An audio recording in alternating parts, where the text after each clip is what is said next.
Well, today, once again, we're joined by Sean Callahan, the publisher of HuskerOnline.com, as we take our weekly look at Nebraska football. Sean, thanks a lot for the time. Here we go. 2 in a row. It seemed like Saturday was kind of like old times for the Huskers.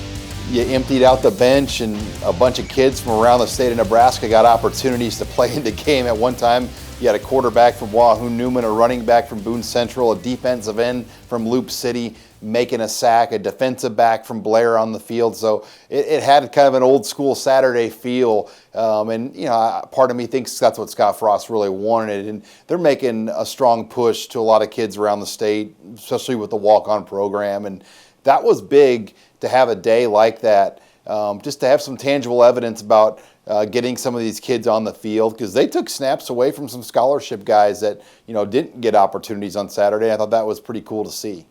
One thing that Coach had to like was they put that game away early. There was no doubt on Saturday who was going to win. Yeah, you look at how it played out. Nebraska was up 14-0, Jason, before Bethune-Cookman ran their fourth play from scrimmage.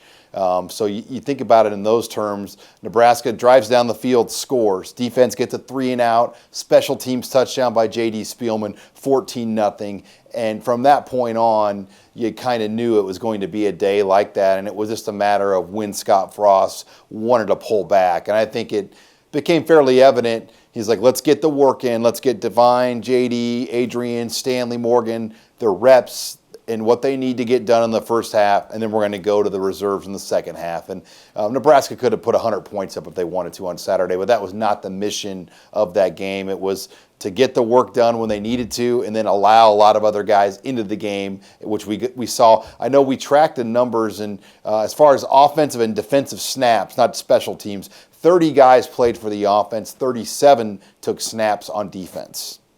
In your estimation, how much has his team improved in the last month or so?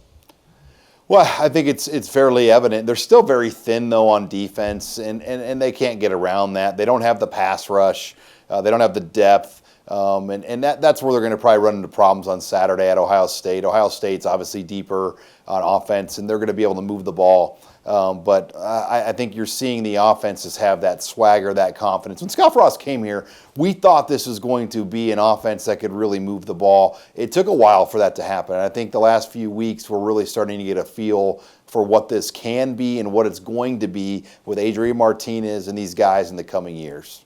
How about this matchup with Ohio State? Let's face it, this series has not been kind to Nebraska since joining the Big Ten. What's kind of your outlook on Saturday? Yeah, it's only been kind when Nebraska knocked out the starting quarterback and Joe Bowserman came in, and Nebraska was able to get that huge comeback win in Lincoln, and that was before Urban Meyer. But since Urban Meyer's been there, I mean, the last 2 times these 2 teams have played, Jason, Nebraska's defense didn't even force a punt. When you put it in those terms, it's pretty scary. This is a talented team. They're as talented as any team in the conference, top 5 talent in the country. Everybody knows that. They got one of the best coaches in the country.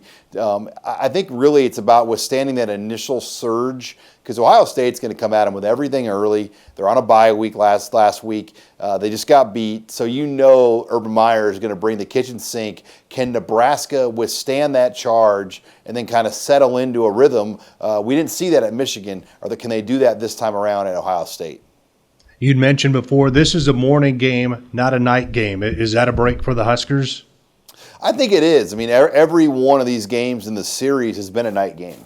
But this is also one of the later kicks. I mean, I guess last time Nebraska played in Columbus, it was a November night game, if I'm not mistaken. It followed the Wisconsin night game. That was a back-to-back stretch they had to play out there on. But, yeah, it's kind of a break. I know Nebraska was excited about that because they're not going to get home now at 3 or 4 in the morning. They'll get home, you know, in the early evening at 6 o'clock or 5 o'clock on Saturday. And that's what people don't understand about the night road games. You're playing an 8 Eastern game.